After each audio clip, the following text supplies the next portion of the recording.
Bueno, queridos hermanos, hermanas, me alegra volver a verles en un nuevo desafío que he de confesar que esta materia que vamos a abordar en este tiempo es una materia que en lo personal me apasiona, ¿no? Pero que va a representar también un desafío para mí el poder asimilarla y el poder tratar de explicarla, que ustedes puedan entenderme, y que a la vez ustedes también tengan las herramientas necesarias para compartir a otros las enseñanzas de esta materia. Pero confiamos en el Señor, confiamos en el poder del Espíritu Santo que nos ayudará, nos dará sabiduría. Y por eso quiero darles la bienvenida a esta nueva cursada que es la materia de apologética. Apologética. Es muy probable que pocos de nosotros, no lo generalizo, pero que pocos de nosotros hayamos tenido un contacto directo con una materia de esta naturaleza, ¿no? Pero que en la medida en que la vayamos desarrollando, nos vamos a dar cuenta que estamos muy cerca siempre de la apología. Y para mí es un placer poder siempre tener estos tiempos con ustedes. Eh, la buena noticia, hermanos y hermanas, es que esta será una materia que, si bien es cierto, tiene su propia impronta. Vamos a tratar de llevarnos más tranquila, ¿ok? Vamos a sacar un poco el pie del acelerador, sobre todo porque ustedes van a tener un gran desafío con la clase de consejería cristiana, que me encantaría mucho que la aprovecharan al máximo, ¿no? Este, pero sin desdeñar la importancia que tiene esta materia, ¿no? Sin desdeñarla, eh, me parece que vamos a tomarnos el tiempo para charlar y sobre todo para discutir. Será una materia que se prestará para la discusión, porque apología viene de una palabra que significa defender. Defender. Cuando nos defendemos de alguien o de algo, pues discutimos, ¿no? Confrontamos, cuestionamos, investigamos, escuchamos. Y cuando hablamos de la apología, hablamos acerca de la defensa de la fe. De eso se va a tratar nuestra materia. Ajá. Vamos a abordar en el transcurso de la cursada diferentes temas, hermanos, controversiales, en los cuales vamos a tratar de encontrar la postura cristiana ante esos cuestionamientos que el mundo hace. Hoy en esta clase será una clase introductoria, realmente esta semana será una clase introductoria para acercarnos al concepto de la apologética, ¿no? Y vamos a hablar de dos conceptos muy generales, que perdón, que los estaremos desarrollando en las distintas clases o temas que vamos a estar abordando. La primera de ellas, vamos a hablar acerca de la fe como tal, ¿no? Y cómo la fe no es irracional. La fe cristiana no es irracional. La fe cristiana es una fe pensante. Y esto va a ser muy importante que lo entendamos, hermanos, porque la apología en términos sanos, evangélicos, nos aleja de los fanatismos. Ujú. Y nos aleja de las irracionalidades. Los fundamentalismos son posturas que se alejan de la razón. La fe cristiana no es eso, todo lo contrario. Pero como vamos a ver en un comentario que quiero traerles a ustedes, esta fe racional, ¿no es cierto?, no se opone bajo ninguna circunstancia a lo sobrenatural. Y el segundo concepto que vamos a hablar y vamos a abordar en estos aspectos introductorios que vamos a ir despacito hablando y charlando, tiene que ver con la verdad. ¿Qué es la verdad? ¿No? ¿Qué es la verdad? ¿La fe cristiana es verdad? ¿Es una verdad absoluta? Podemos decir los cristianos con clara diafanía que lo que creemos y lo que profesamos es una verdad que no tiene objeción. O plantear una postura de decir lo que los cristianos creemos es una verdad, nos lleva al terreno de que la gente nos mire raros y nos mire como fanáticos o nos mire como anticuados o nos mire como pasados de moda, ¿no? Bueno, vamos a charlar un poquitito sobre eso en esta clase. Pero antes de eso, como lo hemos hecho en otras cursadas, vamos a orar al Señor. ¿Por qué? Porque necesitamos que sea su espíritu el que nos guíe. Ajá. Va a ser una clase más interactiva que conceptual. Ujú. Yo no voy a traer todas las respuestas a la clase. Ustedes van a tener que hacer un poco de su trabajo y van a tener que hacer su postura. Vamos a tener algunos ejercicios donde vamos a hacer dos bandos.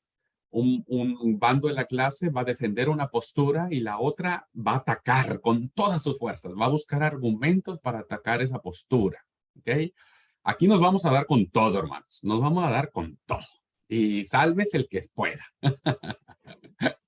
Vamos a tener algunos ejercicios de cómo el cristiano cuando se enfrenta en situaciones, ¿no?, de un mundo postmoderno que nos cuestiona, debemos aprender a dar una respuesta cristiana ante eso. Ajá. Entonces, vamos a hacer algunos ejercicios interesantes, pedagógicos, evidentemente en la clase.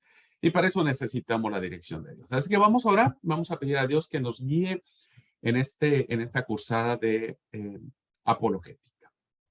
Padre, en el nombre de Jesús, te damos gracias y te bendecimos por concedernos esta fe preciosísima que tenemos en tu Hijo Jesucristo. Gracias, oh Padre Celestial, porque nos has hecho un grupo de hombres y mujeres que hemos creído libremente en tu palabra, en tu revelación. Gracias, oh Padre Celestial, por darnos la oportunidad de que cada uno de nosotros puede estar preparado para dar respuesta y defender, Señor, la fe que profesamos. Y para ello, Señor, necesitamos siempre de tu espíritu. Necesitamos templanza, necesitamos sabiduría, necesitamos amor y respeto. Ayúdanos, oh Padre Celestial, a defender los principios de la fe. Y no porque vos necesites que te defendamos. No, Señor. No. Vos solito lo haces. Pero lo queremos hacer, Padre, porque estamos convencidos plenamente de lo que vos sos en nuestras vidas, de lo que hemos creído con plena certidumbre de fe. Y en eso, Señor, queremos predicar el Evangelio de Jesucristo. Bendícenos en esta cursada. Ayúdanos, Señor. Abre nuestra mente, ilumínanos con tu Espíritu Santo para que podamos, Dios, dar siempre respuesta a la gente que demanda de nosotros razón de la fe que profesamos. Te lo pedimos en el nombre de Jesús. Amén. Muy bien. Pues como les he dicho, hermanos, nos vamos a alejar un poco de la estructura que hemos tenido en las materias anteriores donde yo he compartido la clase con ustedes. No va a haber muchos PowerPoint, así que hoy vamos a ejercitar un poco más, tratar de captar con los sentidos las frases, los conceptos más relevantes o que más nos causen ruido, ¿no? Para mí también es un desafío llegar a esto porque yo soy medio acelerado. Y, y este método que quiero hacer ahora con ustedes en clase, pues me demanda ser más tranquilo. Entonces voy a tratar de ser un poco más tranquilo. Y la idea es que ustedes, hermanos y hermanas, puedan meterse a la clase. Vuelvo a repetir, no voy a tener respuesta para todo, se los confieso. No, para mí también es un desafío esta clase, pero creo que el Señor nos va a ayudar mucho a hablar sobre el tema. Ajá. Muy bien. Vamos voy a compartir con ustedes, hermanos, en esta clase la introducción de uno de los libros que va a ser de consulta nuestra en la cursada. Tengo un grave problema, pero ya lo voy a solucionar. Este es un libro que no tengo en digital, ¿no? Que se llama Defensa de la Fe. Ajá, Defensa de la Fe. No lo tengo en digital, pero ya lo voy a llevar a que me lo escaneen. Este será uno de los varios libros que nosotros estaremos ocupando, ajá, para el curso, como para bibliografía, para poder ayudarnos.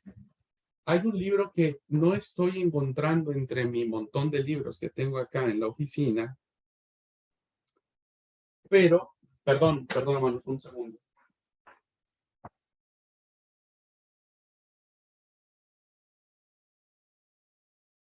Estos libros también van a ser parte de nuestra cursada. Vamos a consultar los 2 tomos de Josh McDowell, que es En defensa del cristianismo. No sé si ustedes ya lo han leído. Vamos a consultar no todo el libro, pero algunos temas de McDowell los vamos a consultar. Vamos a consultar a John Stott en un libro fascinante, que bueno, la verdad que sería muy, muy lindo que ustedes algún día tengan el tiempo para leerlo, que se llama El Cristiano Contemporáneo, ajá, de John Stott. El Cristiano Contemporáneo es muy bueno. Y hay un libro de John Stott que no estoy encontrando, pero ya lo voy a encontrar, que lo leí, que se llama La Fe Razonada. La Fe Razonada también de John Stott. Entonces, voy a ir subiendo a la plataforma la bibliografía. Algunos hermanos, insisto, no tengo los libros, pero sí va a ser muy importante que ustedes cuando lo tengan en la plataforma o compren algún libro sobre apología, puedan leerlos. Va a ser muy interesante. Y digo que no vamos a poder leer todo como tal, porque iba a decir la gran mayoría, pero no, la totalidad de estos libros pues no comparten muchos de nuestros puntos de fe, muchos de nuestro credo. Ajá. Entonces, como en todo, vamos a tener mucho cuidado al respecto. Entonces, voy a compartir con ustedes, porque me pareció sumamente importante, la introducción que hace Pablo Hoff y David Miranda en este interesante libro. Algunas cosas me parece que habría que tomarla con tiempo, con contacto, perdón, pero me parece interesante lo que ellos plantean. El maestro de escuela de niños preguntó en su clase, ¿qué es fe? ¿Qué es fe? Tomando esta primera apreciación, hermanos, traigo la pregunta a la clase nuestra. Para ustedes, ¿qué es fe? Sé que muchos van a citar Hebreos que es 11:1, ¿cierto? Ok, pueden citar, pero supongamos que prescindimos de Hebreos 11:1 para conceptualizar la fe. Supongamos que no existe Hebreos 11:1. ¿Qué es fe para ustedes? ¿Qué piensan que es fe? Yo, O sea, hermano, ¿sí, Betty? eh, para mí la fe es creer, creer Ok. en algo que yo, creer en algo que yo no he visto y que espero.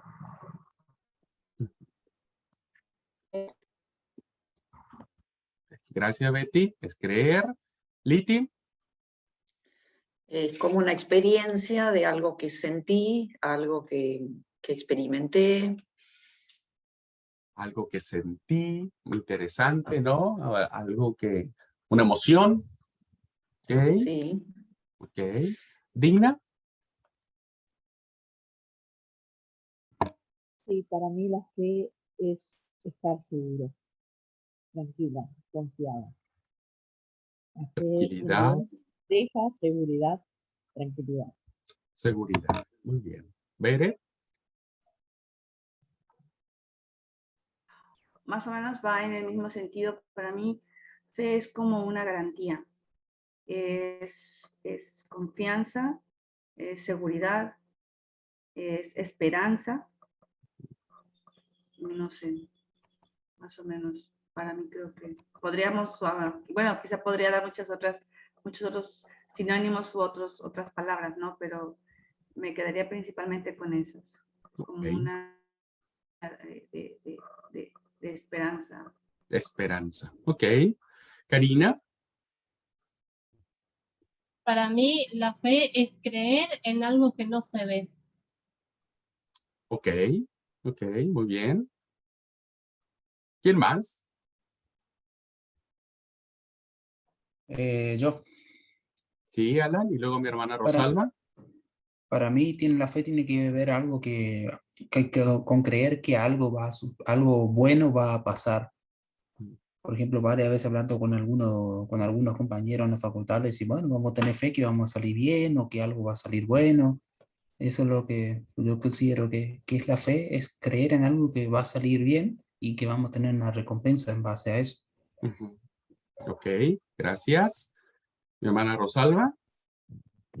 Pues hermano, la fe tiene tantos sinónimos. Yo agregaría es Ok. aceptar Ujú. y Hace- obedecer lo que yo estoy recibiendo. Aceptar, creerlo Ujú. y obedecer. Muy bien. Ok, ok, excelente, excelente. ¿Alguien más? Hermano Pedro. Es el respaldo para desarrollar un trabajo, para desarrollar una encomienda, para desarrollar en particular algo donde yo pueda descansar. Muy bien, muy bien. Confianza, descanso. Marisa.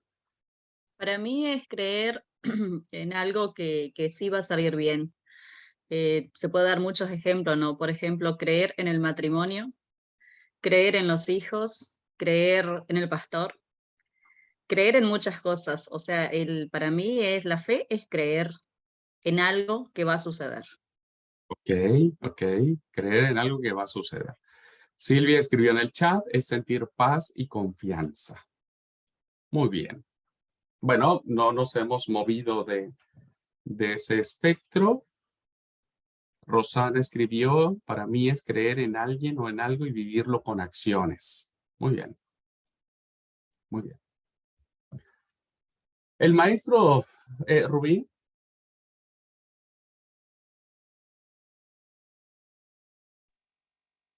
Para mí es creer, tener esperanza en mí, es algo, a ver, ¿qué te digo? Es algo que uno se tiene mucha confianza. Eso es la fe en uno que uno tiene que, ¿no? Que expresar y tener mucha confianza y que va a suceder y que va a ser así. Ok, ok. Creer que va a suceder, ¿no? Creer que va a suceder. Muy bien. Bien. El autor dice, hermanos, que un día el maestro de niños le preguntó a los pequeñitos qué es fe. Y un niño, sin reflexionar, contestó, fe es creer en algo que uno sabe que no es la verdad, que no es la verdad. Esta definición, hermanos, acompaña muchísimo a la concepción que el mundo puede tener sobre la fe. La fe no deja de ser algo que se cree. Lo hemos dicho todos de alguna u otra manera en sus definiciones han manifestado que tener fe es creer en algo, en alguien, saber que está allí, ¿no? Los cristianos, hermanos, definimos con mayor exactitud la palabra fe o el concepto fe. ¿Qué es la fe en términos más precisos? Es confianza en algo. Fe es confianza en algo a pesar de que esto carece de evidencia completa. Esta definición, hermanos, tiene dos apartados, ¿no? La primera es que tener fe es que confiamos en algo o en alguien, ¿no? Creemos, que eso es lo que nosotros hemos dicho, tener fe es creer, estamos creyendo. Pero una verdadera fe, hermanos, es aquella que se cree sin que se tenga evidencia de que eso de lo que creemos existe, o es real, o está allí. Además, aún sin tener una evidencia, nosotros sabemos que es verdad. Por ejemplo, ¿creemos en Dios? ¿Sí o no? ¿Y cuándo lo hemos visto? No lo hemos visto. Nuestros ojos físicos como tal, así como nos estamos mirando nosotros, pues no lo hemos visto, ¿no? Creemos en Dios, no lo hemos visto, no lo hemos palpado, no lo hemos tocado, ¿no? No hemos charlado con Él. Sin embargo, nadie de los que estamos aquí duda de que exista. Duda de que exista. Sin embargo, hermanos, aun cuando nosotros podemos decir que no hemos visto a Dios y que no lo hemos escuchado, afirmamos que hay otra forma de evidencia de saber que Él existe. No necesariamente necesitamos nosotros los cristianos ver a Dios y decir, ah, Dios es así, es gordo, flaco, alto, bajo, morocho, blanco, sino que también, como vamos a ver en esta cursada, hay otras evidencias que podemos nosotros, herramientas, material, para demostrar que Él existe y de que Él es el Dios que se ha revelado en la Biblia y en la persona de Jesucristo. La próxima semana, hermanos, nuestra primera charla, diríamos, que vamos a tener, tiene que ver con la Biblia. Tiene que ver con la Biblia.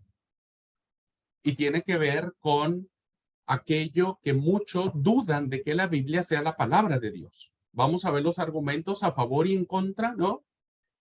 Vamos a, incluso muchos de nosotros, tal vez en algún momento llegamos a decir, y bueno, a mí me parece que esto no es real, ¿no?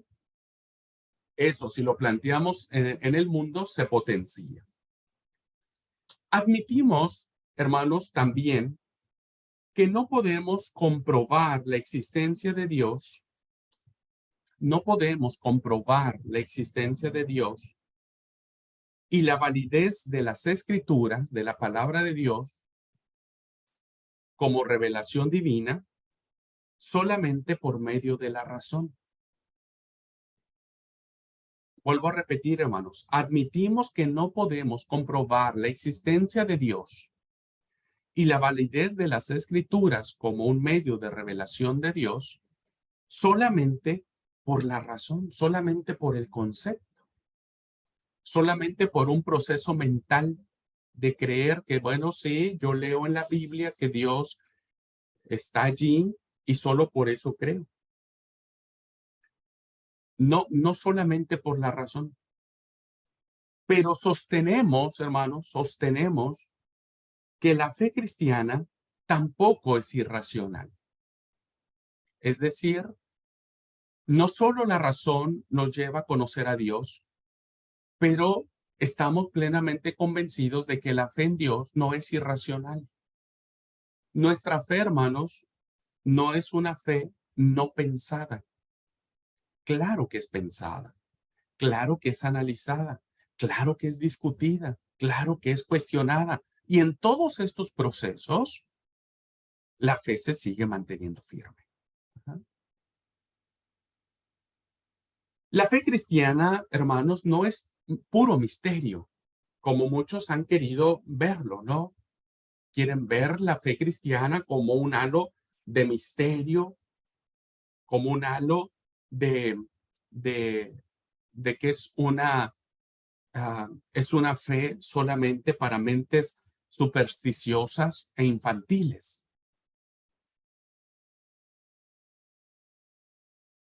Nosotros afirmamos que la fe cristiana tiene base sólida en la razón humana. tiene una base sólida. Pero siempre y cuando esa razón humana no descalifique lo sobrenatural. ¿Cuál es el problema, hermanos, que existe ante los ataques de la fe cristiana? Bueno, se puede aceptar lo racional, pero se rechaza lo sobrenatural. Y me parece, hermanos, que la fe cristiana tiene mucho de sobrenatural. Si nosotros reducimos, como muchos han pretendido reducir a Dios a un mero concepto, lo despojamos de su soberanía y lo despojamos de su poder sobrenatural. Obviamente, uno tiene que tener una medida de fe para aceptar tanto la posición cristiana como la posición racional. Debemos tener una medida de fe que nos haga buscar el equilibrio entre aquello que creemos sin tener la plena evidencia y la evidencia que se presenta a nosotros por medio de la razón. Nadie puede ser objetivo 100%. Nadie. Todos tenemos parte de sus subjetividades, ¿no? Nadie puede ser objetivo 100%. Tanto el que se acerca a la Biblia, hermano, solo con la razón, como el creyente piadoso que no acepta tanto la fe, como la razón como medio de aceptar la fe, ven las cosas siempre, hermanos, con ciertos prejuicios. Nosotros mismos somos sujetos de prejuicios. Fíjense, aquí somos 16 participantes. Bueno, 15 porque Karina está repetida. Sí, 15 participantes. Y cada uno de nosotros, hermanos, profesamos una fe, ¿no es cierto? Pero de estos 15 participantes que somos, cada uno tiene su propio prejuicio de la fe. Tiene su propio análisis racional, mental, deductivo, inductivo, arbitrario, legalista, liberalista, etcétera, etcétera, etcétera. Entonces, la fe cristiana, hermanos, nosotros tenemos que encontrar el punto medio de aquello que nos aleje de nuestros propios prejuicios y que nos imposibilite conocer la verdad de Dios. En el mundo de la Biblia, en el mundo cristiano, el siglo pasado, hermanos, del siglo pasado, hay un teólogo gran exponente que se llama Rudolf Bultmann. Tal vez ustedes lo han escuchado porque muchos teólogos lo citan, muchos libros, muchos biblistas, muchos citan a Bultmann. No lo confundan, hermanos. Uno es Bultmann y el otro es Mollmann, que es otro autor. Este es Bultmann con B larga. ¿Y qué es lo que planteó Bultmann, hermanos? Y que ha instalado mucho en el acercamiento, en el entendimiento de la fe cristiana. Él rechaza todos los milagros del Nuevo Testamento. Él en su estudio, en su interpretación, en su prejuicio, ¿no? En su prejuicio racional, mental, deductivo, llega a la conclusión de que el Nuevo Testamento, hermanos, está plagado de mitos, de relatos que no existieron. Es decir, que el relato de Jesús calmando la tempestad, caminando en el agua, son mera fantasía. Incluso él cita en su libro que es la desmitologización, me faltaba ahí una letra, de la proclamación del Nuevo Testamento de 1973 en la página 84, él dice: es imposible usar la luz eléctrica y la radio y aprovecharse de los modernos descubrimientos médicos y quirúrgicos y a la vez creer en el mundo neotestamentario de espíritus y malignos. ¿Qué quiere decir Bullman? Que para él es inconcebible que hoy nosotros, hermanos, en un mundo tan adelantado científicamente, donde podemos nosotros echar mano de la luz, del internet, de los medios de comunicación, etcétera, etcétera, todavía creamos en esos milagros primitivos de espíritus que aparecen en el Nuevo Testamento.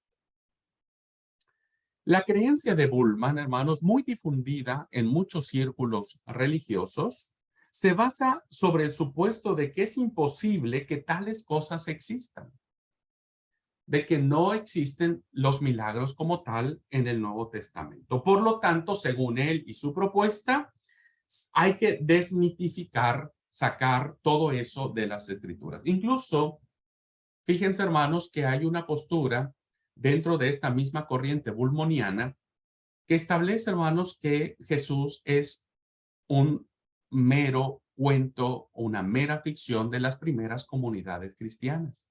Es decir, que las primeras comunidades cristianas, hermanos, se inventaron a un Jesús. ¿Ah? Se inventaron. Todos dijeron, che, nosotros tenemos una fe, pues no sabemos qué vamos a hacer, cómo vamos a creer, y vamos a tener que inventar algo que nos una. Y entonces inventaron a un personaje llamado Jesús. Y a partir de ahí construyeron todo lo que nosotros hoy conocemos. ¿Por qué les planteo esto? Porque son de esos postulados que atacan la fe cristiana. Y como voy a explicar más adelante, la apología se trata de defender esas cosas y de plantear y de decir no. Pero nosotros tenemos que hacerlo no de manera irracional, no de decir no por decir no, sino tenemos que plantearlo de otra manera. Muy bien.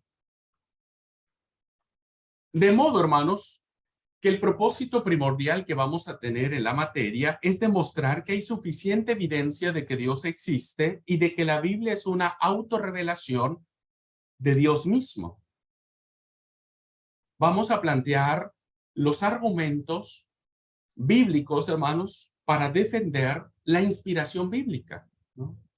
La inerrancia bíblica. Pero que esta inspiración bíblica no se aparta de lo que es razonable y digno de ser aceptado. La fe bíblica, hermanos, no es un montón de amasijos de historias vergonzosas, como dijo alguna vez Bernard Russell en uno de sus libros, Atacando la Fe Cristiana, que dijo que el Antiguo Testamento no era otra cosa más que un amasijo de historias de sinvergüenzas y proxenetas. Es algo más que eso, ¿no? Es algo más que eso. Y como vamos a ver en la cursada, hermanos, hay más de un ataque que la fe cristiana tiene que responder. El propósito de esta cursada es mostrar que la Biblia correctamente interpretada, ¿no? Correctamente interpretada. Entiendo que ustedes en algún momento van a tener la materia de hermenéutica bíblica y van a encontrar los distintos métodos de interpretación que podemos tener a nuestro alcance para conocer la verdad de Dios, ¿no? Y la verdad científica, la razón, no se contradicen, no se contradicen. Por una sencilla razón. Fíjense, uso la palabra razón para explicar una verdad espiritual. ¿Cuál es esa sencilla razón? De que Dios es el autor tanto de la Biblia como de la ciencia. Entonces, no puede haber contradicción. Porque todo viene de Dios. Si nosotros planteamos, hermanos, los aspectos científicos, racionalistas, filosóficos, de un montón de gente que cuestiona la Biblia, Jesús, Dios, el Espíritu Santo, los milagros, la verdad de Dios revelada en las Sagradas Escrituras, todo ese conocimiento viene de Dios, lo vamos a ver. La misma Biblia dice que todo conocimiento desciende del Padre de las Luces. Entonces, lo que vamos a entender en esta cursada, hermanos, que no va a haber una separación entre esto o una contradicción. Un científico tranquilamente puede creer en la Biblia sin sacrificar su inteligencia. Pero ahora ustedes me dirán, pastor, si eso fuera cierto, no habría tanta gente que se opusiera a la Biblia, o que se opusiera a Dios, o que nos tacharan a nosotros los cristianos de una secta fanática, de una banda de loquitos que anda por ahí proclamando a un Jesús que lo mataron y que dicen que resucitó. No es irracional creer en la Biblia y sus doctrinas. Esto es muy importante que lo anoten, hermanos. No es irracional creer en la Biblia y en las doctrinas que esta misma encierra. Existe suficiente evidencia de que la Biblia tiene razón. Existe suficiente evidencia de que la Biblia tiene razón si uno, solo si uno, está dispuesto a creer. Esta frase es un eslogan, hermanos, que los cristianos que defendemos la fe cristiana debemos tener presente. Existe suficiente evidencia de que la Biblia tiene razón, pero solo vendrá a la luz esa razón cuando uno tenga fe. Por eso es importante la fe. Quien no la tenga, difícilmente entenderá las verdades bíblicas. Vamos a tener una clase que se va a llamar ¿qué significan estas piedras? Porque hay mucha evidencia arqueológica que respalda el texto bíblico, que respalda la Biblia. La arqueología es una de las ciencias muy nuevas, es muy nuevita la arqueología, no es tan vieja. Pero que la arqueología, en su gran mayoría, como ciencia, fíjense, como ciencia, porque la arqueología utiliza métodos científicos para determinar las verdades que encuentra en los vestigios arqueológicos, la arqueología bíblica ha dado un espaldarazo muy importante a todas las historias que aparecen en el texto sagrado. Recuerdo que tuve una clase con un profesor que vive en Jerusalén, y él nos contaba, porque él era un apasionado de la arqueología, y él nos decía, hermanos, que los recientes descubrimientos que se hicieron sobre la ciudad de Jericó, ¿no es cierto?, sobre la ciudad de Jericó, hacen suponer, hermanos, dos cosas. Se encontraron dos cosas muy interesantes. La posición de las piedras que servían de cimiento a las grandes y poderosas murallas que rodeaban la ciudad de Jericó, se descubrió, hermanos, que estas están para adentro, están echadas hacia dentro de la ciudad, no hacia afuera de la ciudad. Y ese indicio de ver que las paredes, las piedras, están echadas hacia adentro, denota que fueron producto de una batalla, que fue producto de que alguien las destruyó, evidentemente, hacia adentro de la ciudad para conquistar la ciudad, que eso es lo que nosotros vemos en el libro de Josué. Y también hubo evidencia en esa excavación arqueológica, hermanos, de que se encontraron varios cestos, si usted me permite la palabra, porque es solamente para que nosotros lo entendamos, varios cestos con comida ¿cómo se llama? En la ciudad de Jerusalén. ¿Qué significa esto, hermanos? Que la batalla no fue asediada por mucho tiempo. Cuando una ciudad era asediada durante mucho tiempo, las reservas alimentarias se consumían, porque evidentemente no podían entrar ni salir. En Jericó, hermanos, se encontraron muchas cestas con comida que denotan, hermanos, que el asedio no duró mucho tiempo sobre Jericó. Y eso hizo, hermanos, que cuando cayeran las paredes, ¿no es cierto?, hubiera comida suficiente. Y el libro de Josué nos dice, hermanos, que duró 7 días el asedio hacia la ciudad de Jericó. Y al 7º día, las trompetas cayeron. ¿Qué quiere decir esto, hermanos? Que la arqueología ha tenido un papel muy importante, científicamente hablando, para defender la fe. Nuestra actitud toma en serio los descubrimientos de la ciencia. Y hay una historia de un almirante llamado Horacio Nelson, que cuando zarpó con la Armada Británica para atacar la Armada Danesa, dice que desde el muelle le dieron señales para que él volviera, Nelson, el almirante, puso el telescopio a su ojo ciego, porque él tenía un ojo ciego, y dijo, no veo ninguna señal. No veo ninguna señal. Nosotros tenemos muchas señales y esa es la intención de esta materia, de tratar de descubrir qué señales nosotros tenemos para mostrarles a otros sobre la verdad.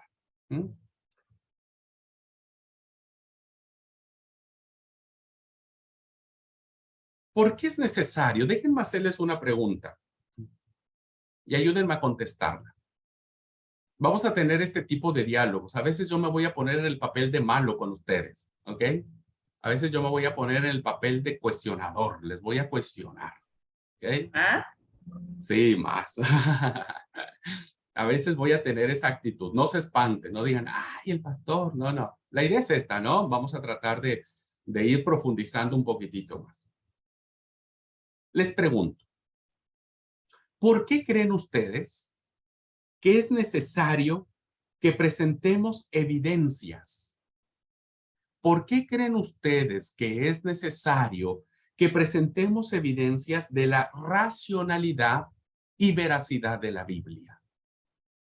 ¿Cuáles creen ustedes que deban ser nuestras motivaciones como cristianos para poder presentar o defender la evidencia de que la Biblia, hermanos, no es irracional y además de que la Biblia es verdad? Es verdad. ¿Por qué creen que sea importante? Si es que para ustedes les parece importante, capaz y no. ¿Por qué creen? Liti, ¿por qué crees vos que es importante que nosotros podamos presentar todas las evidencias necesarias para demostrar que la Biblia es verdad, que la Biblia es verdadera? ¿Cuál crees que sea para vos la razón más importante para que puedas tomar esa postura? Claro, yo cuando leo la Biblia, la leo meditando, la leo respirándola, la leo más allá de, bueno, de los sentimientos, la leo ya como que sintiendo algo, ¿no? Entonces yo puedo saber de que lo que estoy leyendo, algo me quiere decir y algo hay detrás de esas cosas. Yo puedo sentirlo, no sé. Eso es lo que puedo decir. Ok, ok. La gran pregunta que yo haría ahora es, ¿cómo decir lo que yo siento que a veces no tengo palabras ni siquiera para decirlo, ¿no es cierto? ¿Es suficiente esa respuesta que nosotros podamos dar respecto de creer que la Biblia sea verdad? ¿Qué piensan ustedes? ¿Por qué es necesario presentar a la Biblia, la palabra de Dios, como verdad? El hermano Pedro dice, porque es inmutable, porque no cambia. Aunque ha pasado muchos procesos de traducciones. ¿No? Y porque... Sí, Rosana. Opinaría que es para demostrar o confirmar que nuestra fe no es vana. Ajá. Pero ¿y cómo? ¿Cómo demostraríamos eso? Permiso. Sí, por ahí como que nosotros creemos lo que está en la Biblia, pero a través de la ciencia podemos confirmar esa fe que tenemos. Pienso, no sé. Está bien, está bueno, sí, es lo que pensamos. La pregunta sería, ¿qué ejemplo podríamos poner para decir eso?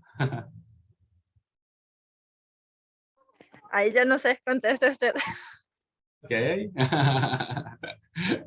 No, yo no voy a contestar, tus compañeros van a contestar. Seguimos en el debate. ¿Por qué creen ustedes, hermanos, que es importante? ¿Es necesario? Permiso. Sí. O sea, yo tomo de la parte histórica de lo que estoy estudiando. La Biblia, principalmente los relatos del Antiguo Testamento, están muy bien relatados en base, porque tenemos todo es algo creíble porque tiene su fundamento de la parte del Antiguo Testamento y del Nuevo. También tiene sus creencias, porque principalmente con los escritos de las cuevas de Qumran, donde están todos los escritos del Nuevo Testamento y todo lo de la Biblia. Por eso es algo que yo creo que es algo que es muy relevante, saber que no es la Biblia, no es algo que está al aire, como muchos creen que solo fue escrito por palabra divina, fue alguien también que está escrito por una persona, un humano, un ser humano. Ok. A ver, entiendo que la pregunta que hago, la hago para mentes cristianas. Y sobre todo porque venimos de unas materias que hemos hablado del evangelio y todo lo que ustedes gusten y manden. ¿Ok? Pero escuchen esto. ¿Por qué la pregunta la planteo y quiero que ustedes la vean no desde la mente cristiana que tenemos? Obvio, para nosotros va a ser importante defenderlo. La Biblia es palabra de Dios, cuenta la gloria del Señor, manifiesta a Dios, lo revela, etc. Tenemos una mente cristiana. Entonces nuestras respuestas serían así. Pero ¿hacia dónde va la discusión que quiero plantear con ustedes? ¿No? Vivimos, hermanos, en un mundo hostil al evangelio. Vivimos en un mundo resistente al evangelio. Vivimos en un mundo donde todo lo cuestiona, donde todo lo pasa por el tamiz, ¿no? De lo objetivamente comprobable. Y si no es comprobable, es mentira. Entonces, si Dios no se comprueba, Dios no existe. Dios no es real. ¿Ah? Vivimos en un mundo hostil. Hay muchos obstáculos intelectuales que se oponen a la fe cristiana. Yo he platicado con muchos jóvenes principalmente, ¿no? Que se leen a cualquier filósofo que ustedes ni siquiera, ni ustedes ni yo no nos imaginamos que existían esas posturas, ¿no? Que leen libros, que ven documentales, que están muy bien informados. Ajá. Muy bien informados. Ojo, intelectualmente muy bien informados. ¿Se siembran dudas en la mente de los creyentes? ¿Es real? ¿Es verdad? ¿Y si eso no fue cierto? ¿No? ¿Y si Dios no existe? ¿Y si ellos tienen la razón? ¿Y si el que está mal soy yo? ¿No? Se siembran dudas en la mente de los creyentes y prejuicio en la de los incrédulos. Cuando nosotros, fíjense ustedes, hermanos, que los cristianos tenemos una desventaja porque hay otros cristianos que tienen posturas irracionales del texto sagrado. Irracionales. ¿No? Y entonces el mundo nos mete en el mismo bolso a todos. Nos mete a todos en el mismo bolso. Fíjense ustedes que hay denominaciones que usan el texto sagrado para definir, por ejemplo, la vestimenta de alguien. Entonces, a todos nos colocan como ese grupo de personas que, sustentado en la Biblia, determinamos tal y cuales situaciones. Entonces formamos prejuicios en la mente de los incrédulos, haciéndolos muy difícil de convertir. Este es el planteamiento. Vivimos en un mundo donde hoy ya no es fácil decirle a otra persona, y bueno, porque la Biblia lo dice, ¿no? Como antes nosotros cuando éramos jóvenes. Es que Dios así lo dijo. Ah, bueno, listo, ya está.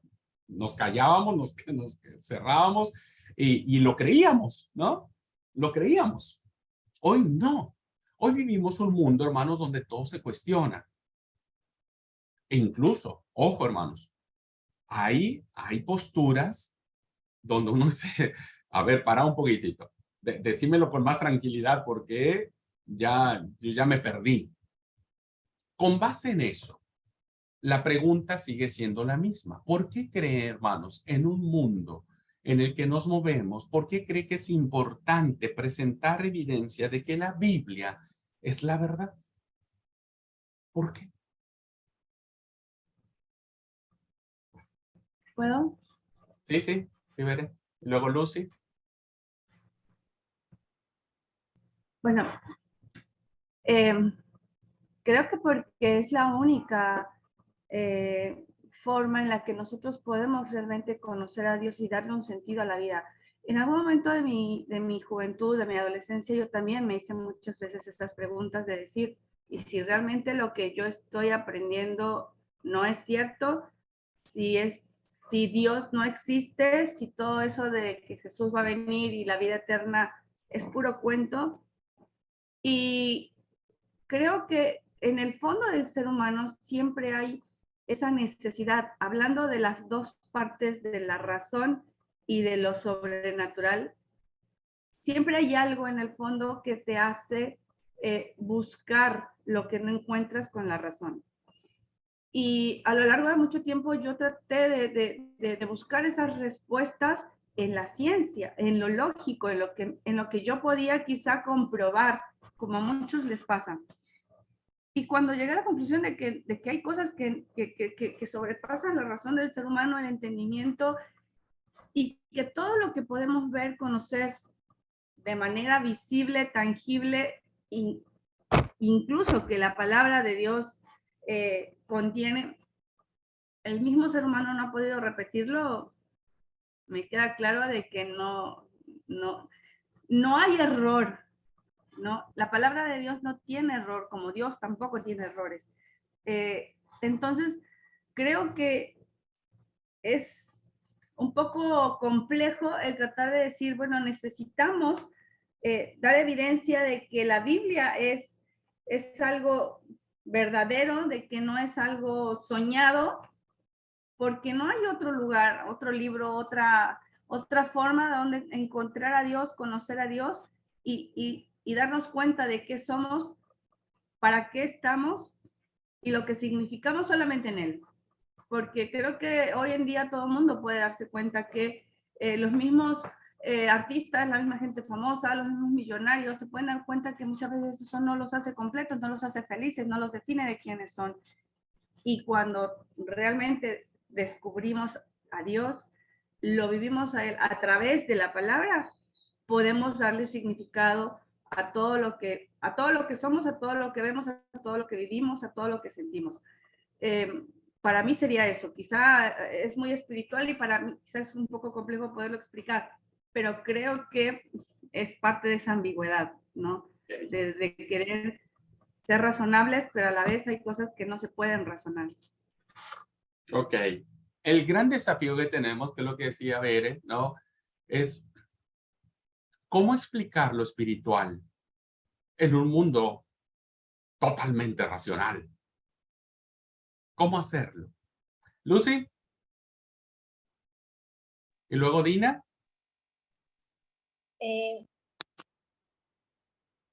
Pensando yo en la pregunta que está haciendo hermano de Abraham, qué importante es demostrar con evidencias que la Biblia es la verdad.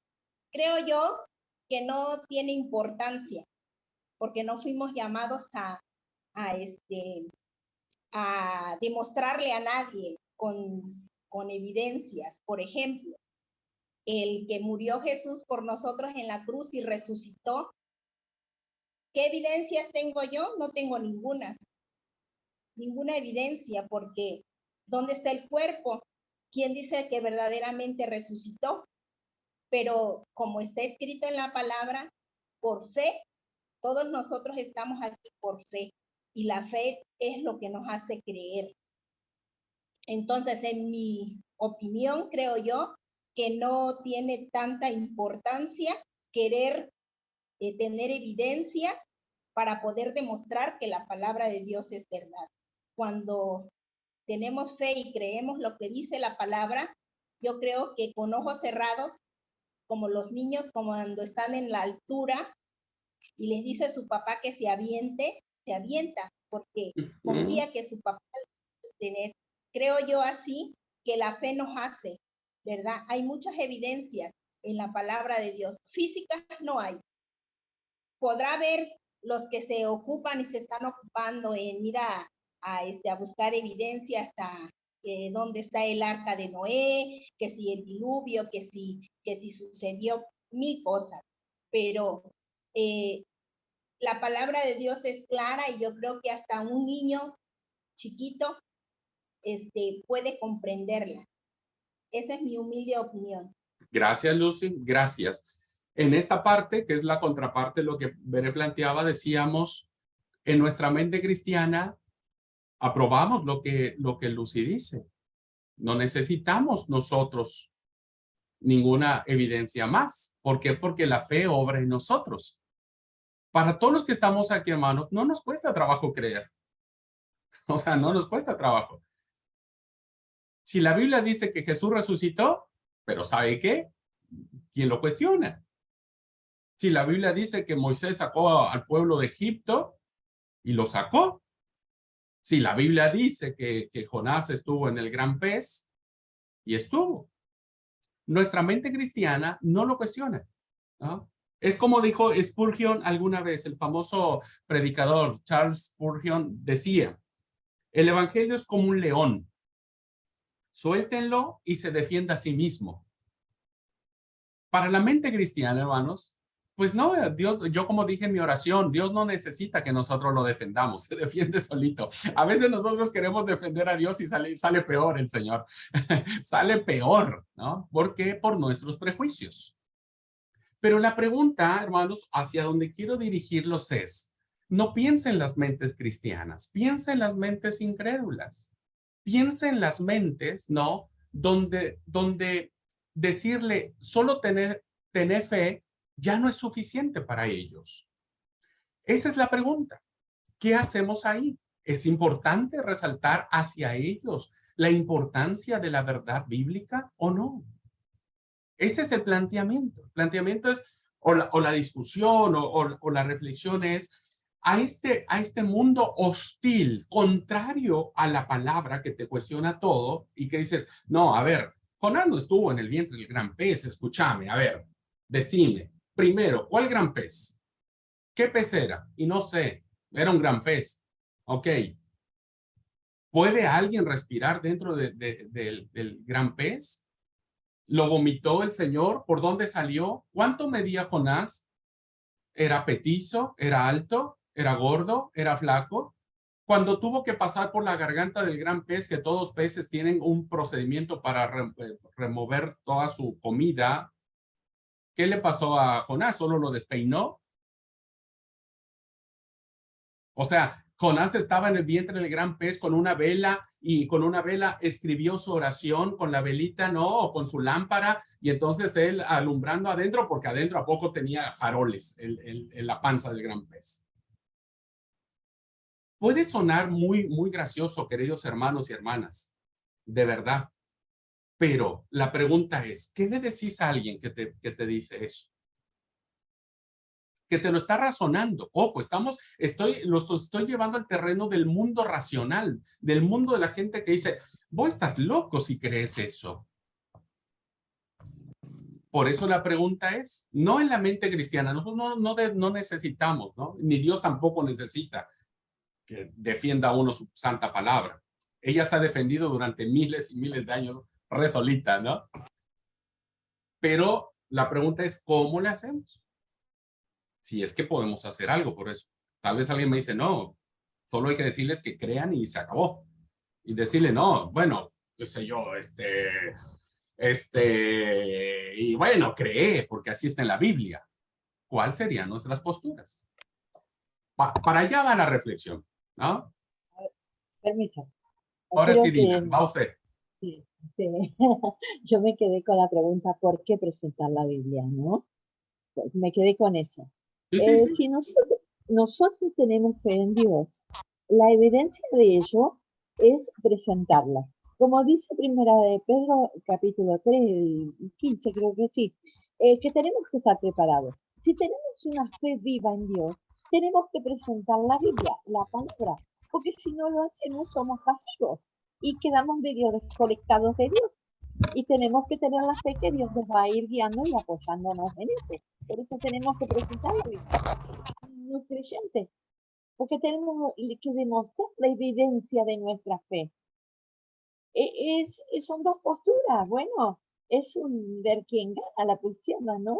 Pero bueno, no tenemos que estar desconectados de Dios para poder presentarla. Ok, Dina, bueno, está bien, sí, sí, tenemos que presentarla, eso me queda re claro, ¿no?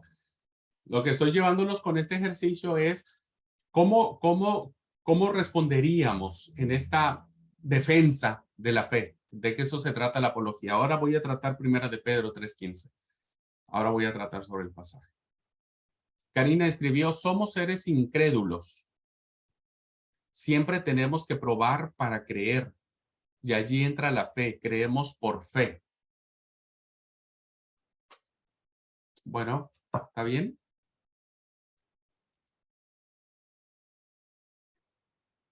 Fíjense, hermanos. Vivimos en una era de asombrosos adelantos en la esfera material. Muchos sociólogos han reconocido que vivimos en la época de la posmodernidad.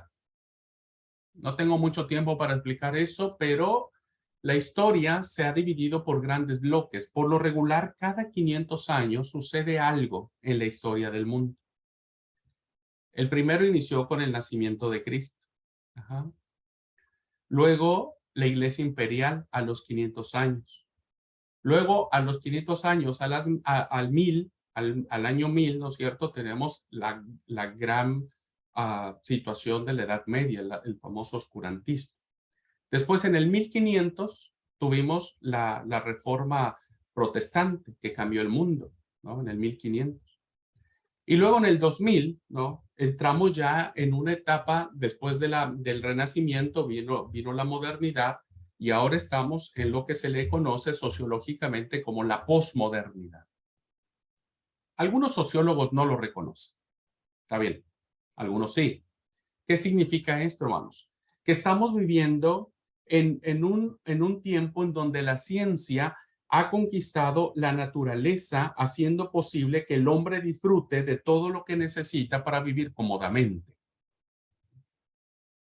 Yo no sabía, hermanos, pero créanme, a lo mejor soy más antiguo que todos ustedes, pero yo escuché en una noticia que en una provincia en México no llovía, en Monterrey, y que iban a hacer algo para, ¿qué era? Iban a alargar algo al cielo para provocar la lluvia, para hacer que lloviera. Yo dije, a la pucha. Antes uno esperaba que Dios mandara la lluvia, pero ahora el ser humano ha ido tanto, ¿no? Que puede provocar que llueva, ¿no? Que puede provocar que llueva. Los medios de comunicación masivo han convertido al globo terráqueo en una aldea. La medicina ha liberado a la humanidad de mucho de las pestes y de las enfermedades que han aquejado al ser humano a través de los siglos. Los astronautas han llegado a la luna. Al hombre moderno le parece que es capaz de resolver todos los problemas sin Dios. Ese es el meollo del asunto. Hoy vivimos una sociedad donde el mundo está completamente convencido de que puede hacer las cosas sin Dios. ¿Qué le decís a ese mundo? ¿Cómo lo planteas? ¿Cómo presentas tu fe? ¿Proclamas tu fe? ¿Presentas el evangelio? ¿Cómo hacer? La sociedad continuamente está bombardeada de ideas materialistas, hay carencia de valores profundamente y cada día, paulatinamente, se rechaza lo sobrenatural. Todo es explicado en términos naturales, racionales, científicos. Se atribuye el origen de la vida a la evolución darwiniana, ¿no? O al Big Bang, en el mejor de los casos. Los fenómenos del universo a las leyes naturales. Se ha puesto en tela de juicio la inspiración divina de la Biblia, la posibilidad de los milagros, incluso la deidad de Jesús, ¿no? Incluso hay mucha gente que sigue dudando que Jesús sea Dios. Los críticos modernos atribuyen los relatos de lo sobrenatural que se encuentran en la vida de Cristo a invenciones de predicadores de la iglesia primitiva. Según ellos, pues es para sacarle todo lo mitológico que tiene las escrituras y solamente sacar las verdades relevantes que están de acuerdo con la razón. Todo este planteamiento, hermanos, que les estoy haciendo, nos hace ver a nosotros la importancia de conocer las formas, la manera, la actitud que nosotros debemos tener para presentar defensa de la fe que el mundo demanda de nosotros. ¿Se va entendiendo un poco el ejercicio, hermanos? Estoy tratando de pintar lo que nos rodea. Ojo, no estoy cuestionando la fe. En lo personal, yo le dije que en momentos voy a tomar esta postura para que reflexionemos un poco nosotros, ¿no? Yo soy alguien que esté plenamente convencido de Dios, de su palabra y de todo. Olvídense de eso. Pero es muy importante que nosotros entendamos todos estos procesos que nos enfrentamos, ¿no? Marisa. Sí, yo digo, nosotros estamos acostumbrados a vivir una vida rodeado de personas que todos creemos. Creemos en Dios, creemos en la palabra. O sea, para nosotros nuestro estilo de vida es creer. A mí me pasó una vuelta con un cliente que trabajaba en un transporte y fui a entregar una mercadería y bueno, y no sé ni cómo se dio el tema de Dios. Y me dijo, yo no creo en Dios. ¿Cómo no va a creer en Dios? Le digo, sí, o sea, ¿cómo no vas a creer en Dios? Le digo, si vos ¿por quién estás acá? ¿Por qué estás acá? Le digo. Me dijo, mira, yo si no veo, no creo. Y eso de que te dicen esto, que aquello, que lo otro, te hacen un lavado de cerebro y te hacen creer. En eso, bueno, llegó gente, no supe qué contestarle, no supe qué decirle, porque está totalmente convencido de que te hacen un lavado de cerebro nomás, nada más. Entonces yo digo, nosotros como cristianos es muy difícil cuando alguien está buenísima esa clase, voy a tratar de poner la máxima atención para aprender, porque nosotros, como dije al principio, nosotros vivimos con personas que creemos, con personas creyentes. Quizás creemos distintas doctrinas, pero todos creemos en un Dios, todos creemos en Dios. Pero ¿y cuando nos enfrentamos a esas personas que son ateas? ¿Qué decirle? ¿Cómo explicarle? ¿Cómo presentarle? Como usted decía hoy, qué evidencias damos? ¿No es cierto? O sea, a mí me pasó y yo no supe qué contestar, directamente no supe qué contestar. Así que ahora, calladita acá, escuchar para aprender. Vamos a ver si podemos dar algunas pistas de cómo contestar. Sí, interesante lo que planteas. A ver, yo creo que no deberíamos avergonzarnos porque, qué sé yo, lo digo a lo mejor con temor de Dios, avergonzarnos de que en algún momento nos hemos quedado sin palabras, ¿no? Tal vez no a todos, ¿no? Tal vez alguien sí ha podido enfrentar y decir, pero a mí en lo particular me ha pasado que me he quedado sin palabras, no porque dude de lo que yo creo, sino más bien de que me siento a veces incapaz, ¿no? De dar una respuesta de mi fe coherente, equilibrada. Y como vamos a ver ahora, como dijo Pedro, con mansedumbre y reverencia. Ese es lo interesante de esto, ¿no? Pero bueno, no me quiero adelantar. Creo que Alan tenía la mano levantada. Alan. Sí, también quería hacer un aporte. Dentro de los propios hermanos de la iglesia tampoco ya hay mucha fe, tampoco mucha defensa de la propia fe. porque como el mismo trabajo, el mismo crecimiento económico, a veces también por tener un cierto poder, se deja de lado a Dios. Y por ejemplo, un ejemplo que estuvo hablando mi mamá esos días, una hermana de acá, que fueron al encuentro distrital de mujeres que hubo acá en Oberá, y a la vuelta venían hablando y preguntó a la hermana por qué no tienen interés las demás hermanas en ir. Y mi mamá le contestó, le dijo, pasa que están bien físicamente y económicamente y no necesitan de Dios, por lo cual dentro de la iglesia también está pasando esto porque se dejan bombardear por lo que viene del mundo. Y en mi caso en la facultad tengo un profesor que realmente es literalmente ateo y siempre te da pues, explicaciones que te dejan sin palabras o no sabe contestar, y realmente para mí también me va a venir muy bien por si me llega a pasar eso, porque hasta ahora yo no tuve ningún desencuentro con ese profesor porque él decía, acá estamos haciendo historia, la parte religiosa es por otro lado, entonces nunca llegué a ese punto de tocarlo, pero realmente está muy bueno cómo llevarlo a cabo si me llega a tocar, porque nunca supe cómo contradecirle eso cuando hacía esas preguntas, así que hasta ahora está buena la clase. Bueno, gracias, Alan. Gracias por compartir. Déjenme plantearles otra pregunta. ¿Ustedes creen que para convertir a una persona, para que cree en Cristo y sea salva, todo este proceso de evangelismo que tenemos, ¿ustedes creen que para que se logre ese objetivo necesitamos defender nuestra fe de una manera apasionada?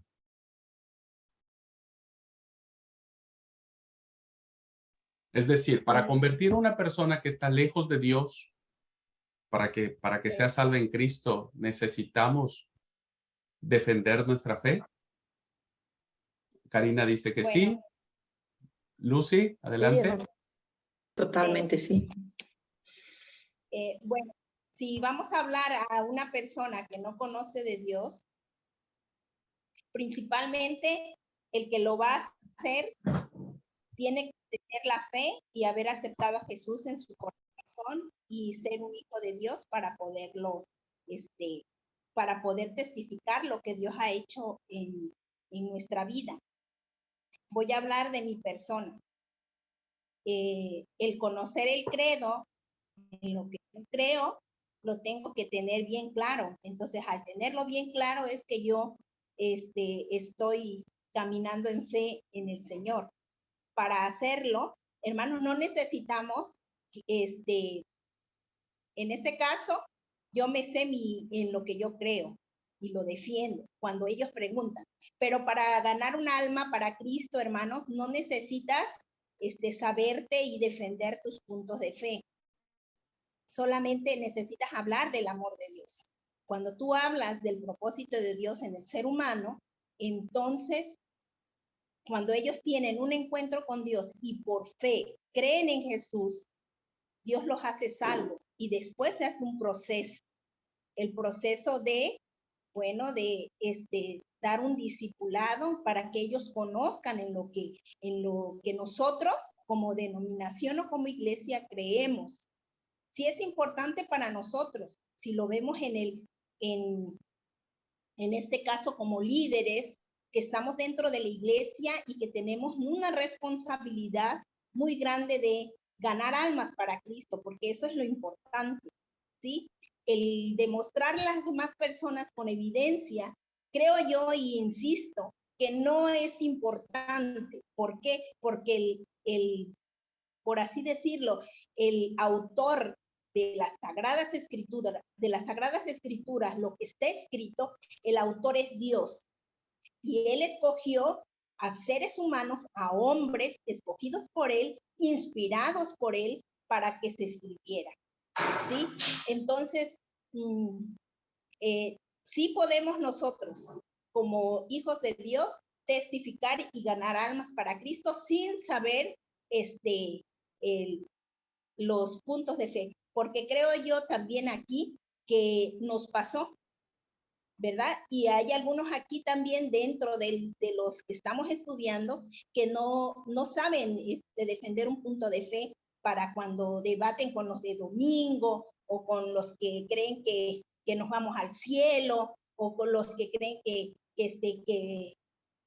Jesús resucitó en domingo, que murió en viernes y todo eso, ¿no? Entonces, son cosas que algunas veces no ponemos atención, como decía el hermano Alan, no porque nos enfocamos en otras cosas, pero creo yo que para ganar un alma no necesitamos. Gracias, Lucy. Betty. Betty, creo que también quería decir algo, hermana.